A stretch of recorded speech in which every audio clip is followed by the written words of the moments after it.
संपूर्ण ब्रह्मांड कितना बड़ा है? क्या इस ब्रह्मांड का कोई छोर है? और क्या कभी हम इंसान इस यूनिवर्स के कोने तक पहुंच सकते हैं? इन्हीं सवालों का जवाब ढूंढने के लिए वैज्ञानिक लगातार ब्रह्मांड के दूर दराज हिस्सों में खोजबीन कर रहे हैं और अब उन्हें कुछ ऐसा पता चला है जिसने उनकी रातों की नींद उड़ा रखी है। इंसान तो दूर की बात है, अब तक कोई ऐसा मानव रहित उपग्रह तक नहीं है जो ब्रह्मांड के छोर तक पहुंचा हो। और दूर से देखने पर इतने बड़े ब्रह्मांड में हमारी पृथ्वी एक धूल के कण की जितनी दिखाई देती है। इसलिए ब्रह्मांड को असीम और अनंत कहा जाता है और ब्रह्मांड का छोर आज भी एक बड़ा रहस्य है। लेकिन मॉडर्न टेक्नोलॉजी की मदद से अंतरिक्ष की डेटा रिकॉर्ड करके वैज्ञानिकों ने ब्रह्मांड के छोर के बारे में कई जानकारियां रिकॉर्ड की हैं जो हिला देने वाली हैं। और आज हम आपको पृथ्वी से लेकर ब्रह्मांड के किनारे की एक रोमांचक यात्रा पर ले जाने वाले हैं। तो अपनी कुर्सी की पेटी बांध लीजिए और तैयार हो जाइए ब्रह्मांड के कुछ अनसुने रहस्यों को जानने के लिए। दोस्तों, हमारे ब्रह्मांड में न जाने कितने गैलेक्सीज हैं और उन्हीं में से एक है मिल्की वे यानी आकाश गंगा। और इसी आकाश गंगा में बसे सौर मंडल में स्थित है हमारी पृथ्वी, जहां हम रहते हैं। और रात के समय पर आसमान में देखने पर हमें कई टिमटिमाते तारे दिखाई देते हैं जो कि हमारी आकाश गंगा में ही मौजूद हैं। चलिए अब पृथ्वी छोड़कर चलते हैं अंतरिक्ष में। और थोड़ी ही दूर से हमारी पृथ्वी कुछ इस तरह से दिखाई देती है, जिसमें हमें धरती पर नीले और हरे रंग की एक परत दिखाई देती है। यहां से हम सभी महाद्वीपों को आसानी से देख सकते हैं। चलिए आगे बढ़ते हुए चलते हैं इंटरनेशनल स्पेस स्टेशन पर, जिसे हम स्पेस के होटल भी कह सकते हैं। पृथ्वी की सतह से करीब 400 किलोमीटर की ऊंचाई में स्थित ये स्पेस स्टेशन अंतरिक्ष में इंसानों द्वारा बनाई गई सबसे बड़ी चीजों में से एक है। यहाँ पर स्पेस क्राफ्ट्स के लिए फ्यूल, इलेक्ट्रिसिटी और ऑक्सीजन जैसी जरूरी चीजों का अतिरिक्त भंडार किया हुआ है। वहीं यहाँ एस्ट्रोनॉट्स के रहने, खाने और सोने तक का बंदोबस्त किया हुआ है।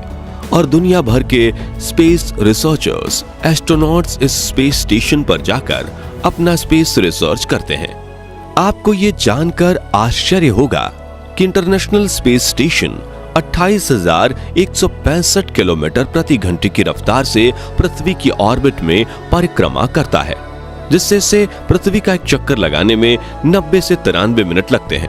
और ये एक दिन में करीब 16 बार पृथ्वी के चक्कर काट लेता है। साथियों, दोपहर के समय ISS से पृथ्वी पर मौजूद समंदर और महाद्वीपों की आकृतियों को काफी आसानी से देखा जा सकता है।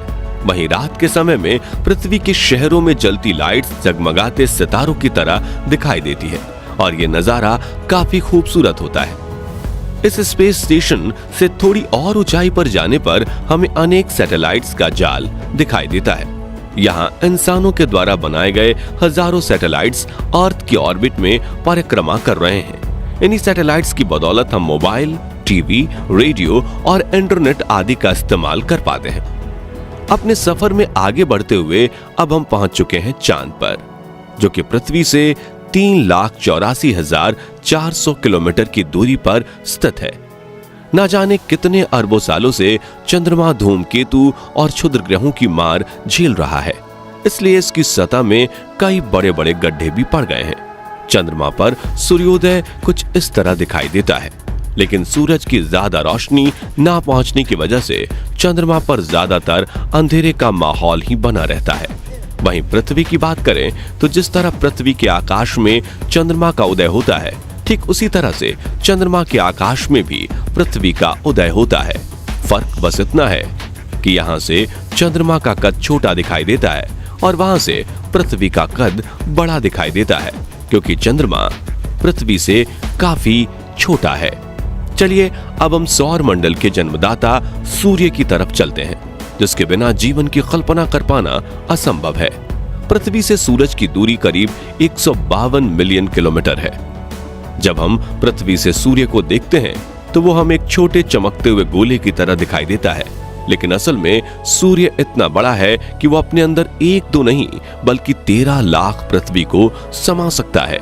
वहीं सूर्य की ग्रेविटी इतनी ज्यादा है कि ये पूरे सोलर सिस्टम को कंट्रोल कर रही है।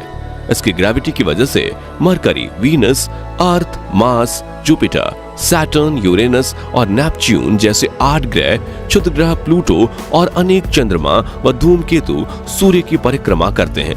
इन्हीं ग्रहों, उपग्रहों और धूमकेतु से सूर्य के आसपास सोलर सिस्टम का निर्माण होता है और सोलर सिस्टम से थोड़ी और दूर जाने पर हमें हमारा सौर मंडल कुछ इस तरह से दिखाई देता है। दोस्तों, अब अपने सफर को आगे बढ़ाते हुए सौर मंडल के छोर पर चलते हैं। यहाँ धूमकेतु का एक विशाल समूह दिखाई देता है जिसे कुइपर बेल्ट कहा जाता है।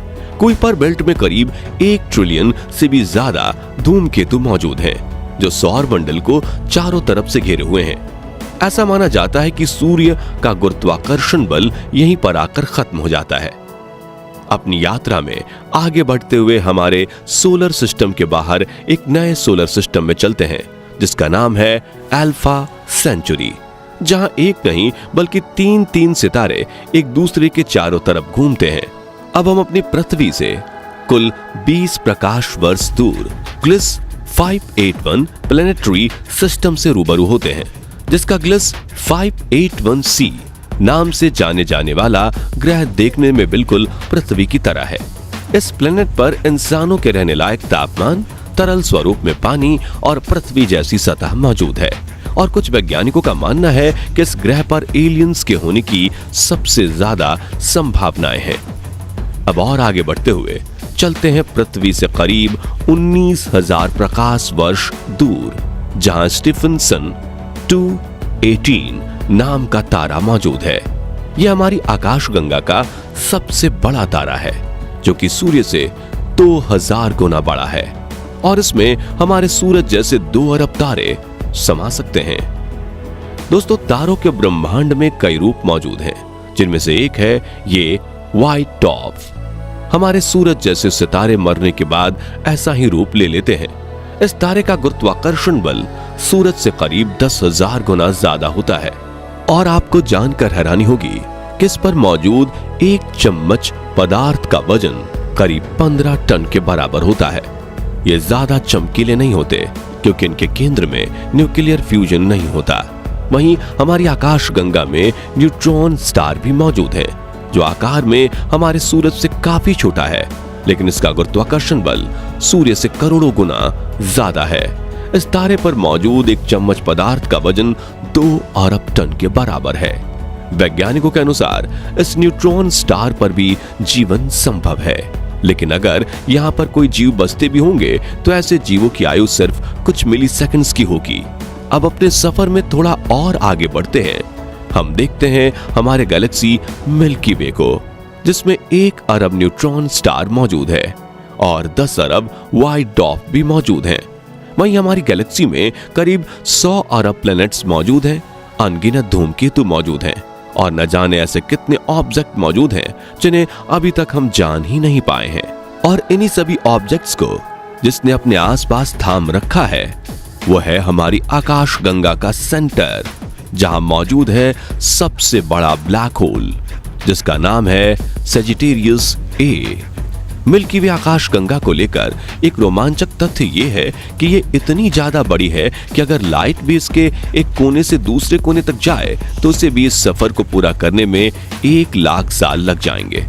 साथियों, अब हम अपने मिल्की वे गैलेक्सी से बाहर निकलकर इंटरगैलेक्टिक स्पेस में आ चुके हैं, जिसमें हमें मिल्की वे गैलेक्सी से भी बड़ी गैलेक्सीज दिखाई दे रही हैं, जिनमें से हर 30 गैलेक्सीज के समूह को लोकल ग्रुप के नाम से जाना जाता है। अब हम देख रहे हैं विगो सुपर क्लस्टर, जिसमें सैकड़ों लोकल ग्रुप शामिल हैं। ये सुपर क्लस्टर 110 मिलियन प्रकाश वर्ष में फैला हुआ है।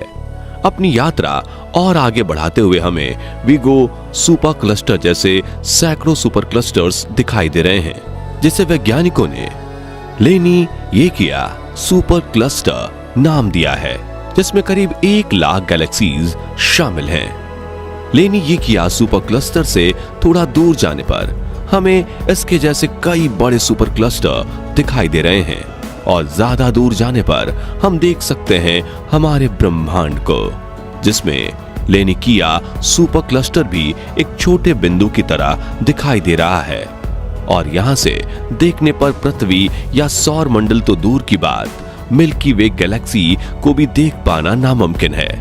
अब शायद आपको हमारा ब्रह्मांड काफी बड़ा लग रहा होगा, लेकिन ये बात जानकर आपका दिमाग घूम जाएगा कि ये सिर्फ हमारा अनुमानित ब्रह्मांड है। और कुछ वैज्ञानिकों के मुताबिक 13.8 मिलियन सालों पहले एक बिग बैंग हुआ था। तब से लेकर हमारा ब्रह्मांड फैल रहा है। गैलेक्सीज एक दूसरे से दूर जा रही हैं। ऐसा इसलिए क्योंकि ब्रह्मांड का ना ही कोई सेंटर है और ना ही कोई छोर, यानी इंसानों का ब्रह्मांड के छोर तक पहुंचना लगभग नामुमकिन है। इतना ही नहीं, कुछ वैज्ञानिकों का तो ये भी कहना है कि अंतरिक्ष में हमारे ब्रह्मांड जितने और भी कई ब्रह्मांड मौजूद हो सकते हैं। यानी कि हम ये कह सकते हैं कि अंतरिक्ष की कोई सीमा नहीं है और हम इंसान हजारों सालों तक भी स्पेस एक्सप्लोरेशन करेंगे, फिर भी शायद ब्रह्मांड के 1% हिस्से को ही जान पाएंगे। मतलब अगर आप स्पेस साइंटिस्ट बन जाते हैं तो पूरी जिंदगी आपका काम खत्म नहीं होगा। तो दोस्तों, अगले 100 सालों में क्या हम इंसान हमारी आकाश गंगा मिल्की वे को पार करके किसी दूसरी आकाश गंगा में इंसानों के रहने लायक ग्रह ढूंढने में कामयाब हो सकते हैं, या ये सोच सिर्फ सपना बनकर ही रह जाएगी? इस बारे में अपनी राय हमें कमेंट में जरूर बताएं और वीडियो पसंद आया हो तो इसे लाइक और शेयर करने के साथ ही ऐसे इंफॉर्मेटिव वीडियोस देखते रहने के लिए हमारे चैनल को सब्सक्राइब और फेसबुक पेज को फॉलो जरूर कर दीजिए। धन्यवाद।